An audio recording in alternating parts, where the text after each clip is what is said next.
Allahu akbar, Allahu akbar.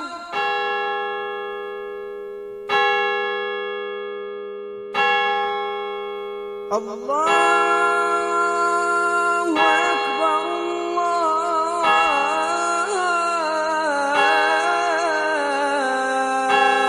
Allahu akbar.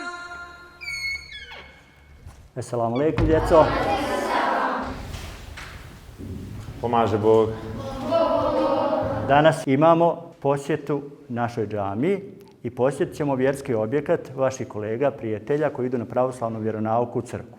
Tu ćete imati prilike da se s njima družite i imat ćete priliku da postavite određena pitanja koja vas budu zanimala. Danas ćemo znači da obiđemo sa našim drugarima, iće vaši drugari isto iz 5. razreda koji idu na islamsku vjeronauku. Pa ćemo zajedno ići, znači ićemo prvo do naše pravoslavne crkve, pa ćemo posle ići do džamije. Slijedit ćemo ono što smo učili na vjeronauci, a to je da druge i drugačije poštujemo, da nam je stalo da naučimo nešto o običajima onih koji žive pored nas, koji su sa nama. Slobodno možete postaviti bilo koje pitanje, znači u džamiji, što vas god interesuje, ako ste razmišljali nešto interesantno da vam je, ne znam, vi smislite sami, znači imate slobodu potpunu. Kad odemo u crkvu, znači bilo bi lijepo da mi, koji ne dolazimo stalno u crkvu, koji smo došli u posjetu, da mi tu postavimo znači pitanje koje nas zanimaju. Poredat ćemo se u red, dvoje po dvoje, znači morate usput biti dobri, nemojte da neko da iskače iz reda. Ako budete dobri, pođit ćemo vas i sljedeći put. Može? Može! Ko se raduje tome? Dobro. Nadam se da će nam biti lijepo, jel tako? Sad ću vas zamoliti da polako ustanete. Ovdje ćemo se formirati jedan po jedan i idemo dalje.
Dobar dan, pomaže Bog, djeco, dobrodošli. Nalazimo se ispred hrama Svetih apostola i Petra i Pavla. Sada ćemo da uđemo unutra, da vas upoznamo sa dijelovima ovoga hrama.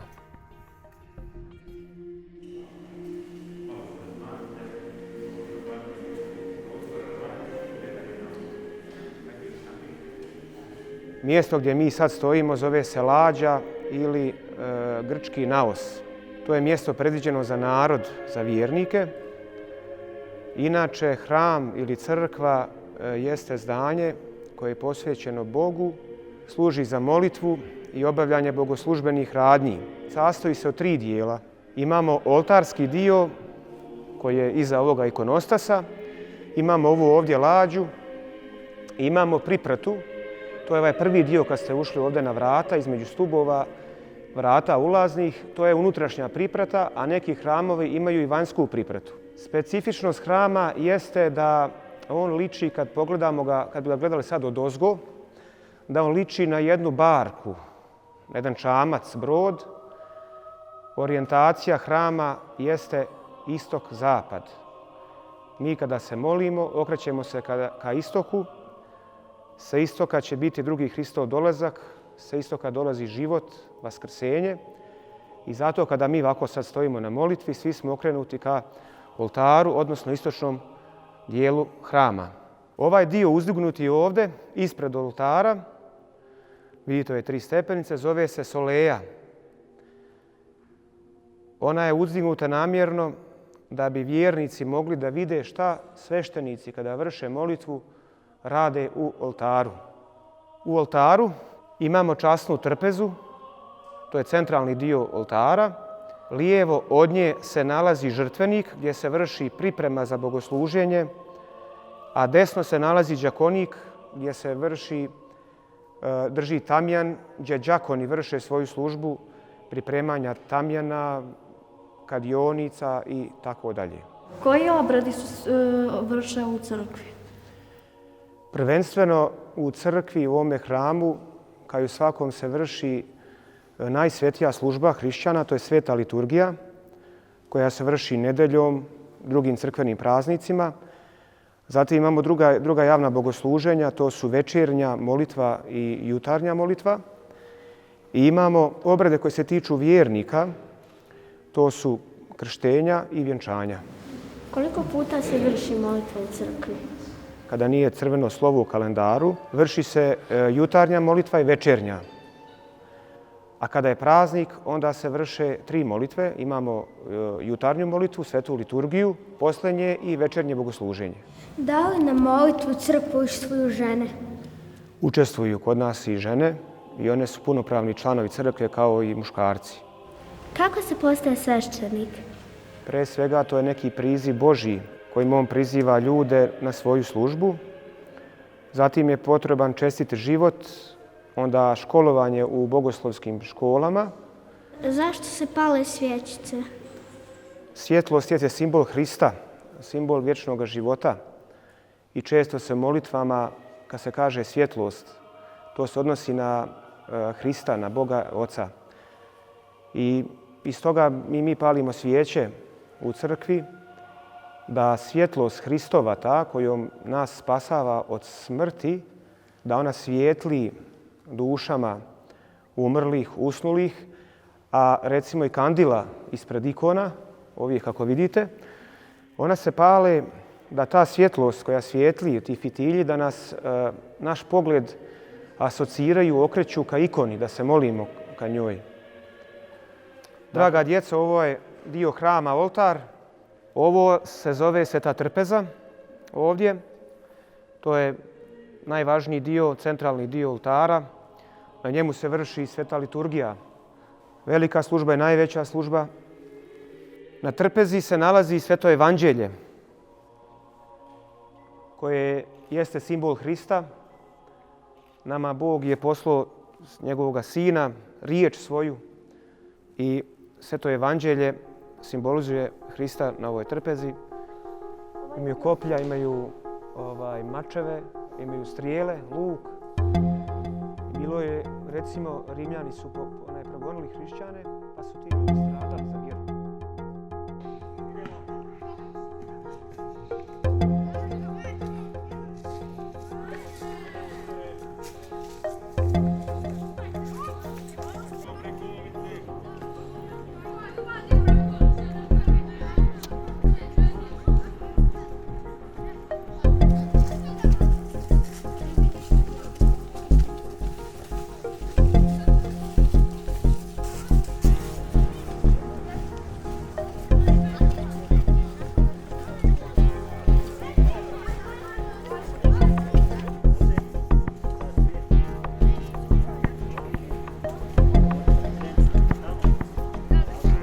Draga djeco, eselamu alejkum. Neka je na vas Božji mir i spas. Dobro nam došli. Ovo je gradska džamija. Danas ćemo, ako Bog da, boraviti jedno određeno vrijeme u gradskoj džamiji, da se malo bolje upoznate i sa džamijom i sa islamom kao vjerom. Pa evo, ako Bog da, sada ćemo imati priliku da uđemo. Evo, vi bujrom izvolite, uđite.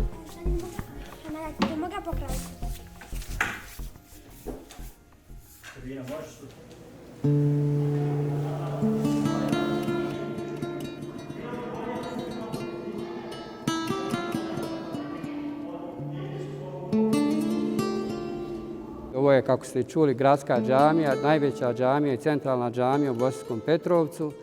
I kako i sami znate, džamija služi da se vjernici u njoj mole Bogu. Džamija je Božja kuća na zemlji i u džamiji se vjernici osjećaju ugodno i sigurno.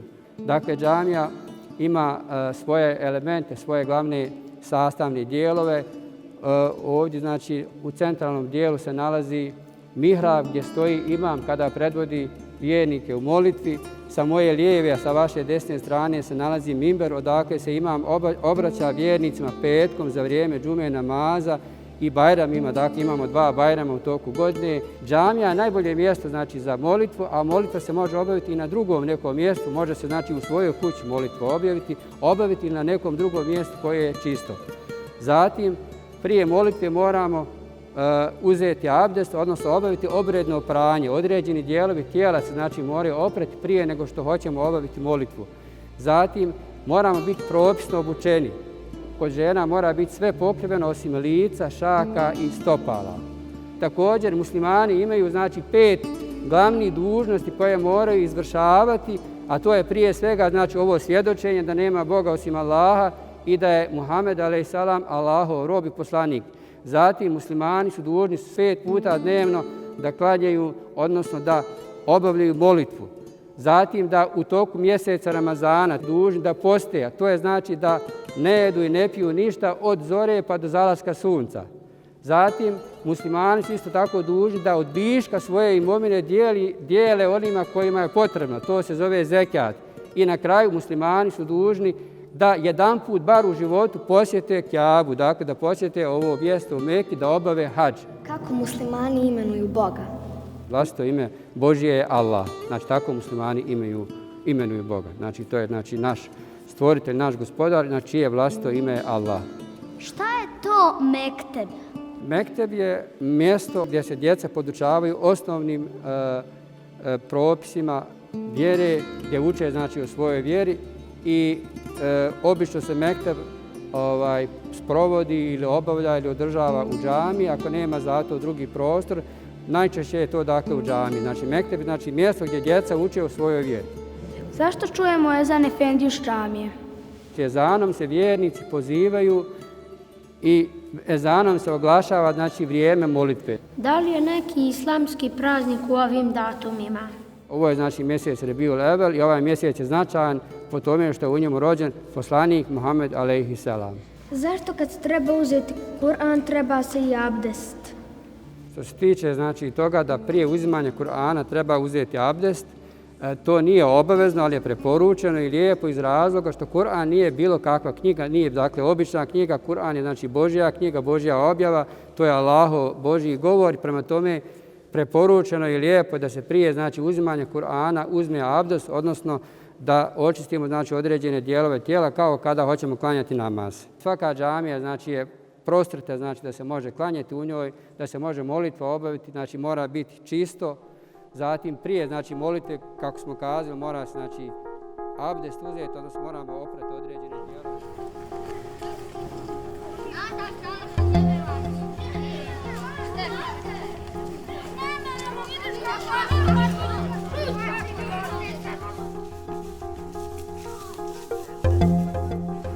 Dobar dan želimo gospodinu Davoru Klečini, koji je svećenik katoličke crkve.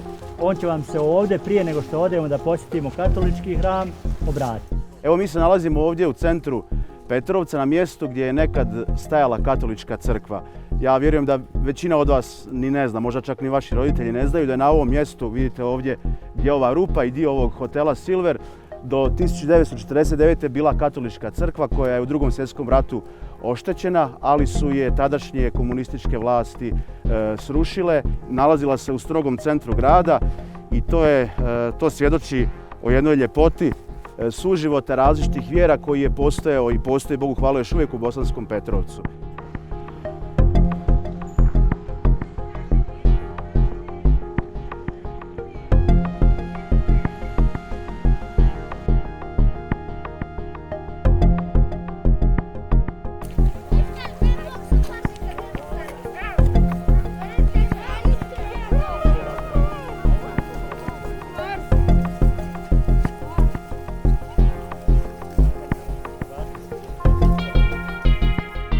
Evo, draga djeco, nalazimo se ovdje na lokaciji nove katoličke crkvice ili kapele koja je u izgradnji na katoličkom groblju, preko puta je partizansko groblje. Ovo je staro groblje koje je u funkciji skoro već više od 100 godina.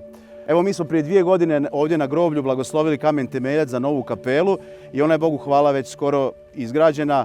Većina radova je završena, ostali su još unutarnji radovi uređenja i vanjskog uređenja oko crkvice, odnosno oko kapelice. Evo mi smo radosni što smo mogli ne samo katolicima nego cijelom Bosanskom Petrovcu podariti ovu malu crkvicu koja će nekako upotpuniti onaj lijepi mozaik suživota različitih vjera i naroda koji već dugi niz godina postoji ovdje u Bosanskom Petrovcu. Da li katolici slave Vaskrs na isti datum kao i pravoslavci? Nekad se zna dogoditi da datum padne dakle, u isti dan, ne znam kada je to zadnji put bilo, čini mi se prije 2-3 godine, ali obično razlika u slavljenju većine blagdana između katolika i pravoslavaca je 13 dana. Recimo, katolici slave Božić 25.12., pravoslavci slave Božić 7.1., 7. januara. Dakle, razlika je 13 dana, a između katoličkog i pravoslavnog Uskrsa ovisi, evo, nekad slavimo isti dan, a nekad zna biti razlika i mjesec dana. Evo, postoje neke tendencije i u katoličkoj i u pravoslavnoj crkvi da se usuglasi bar zajedničko slavljenje Uskrsa, ali vidjet ćemo, nadamo se, pa ne znamo, ne ovisi samo o nama. Mi bismo zasigurno svi voljeli kada bi datum bio zajednički. Kad će biti gotova izgleda te kapele? Nadamo se na godinu 29.6., 29. juna da će kapela biti gotova, ako nas opet korona ne omete. Pa evo, sve u Božjim rukama. Koja je razlika između rimokatoličke i pravoslavne vjere?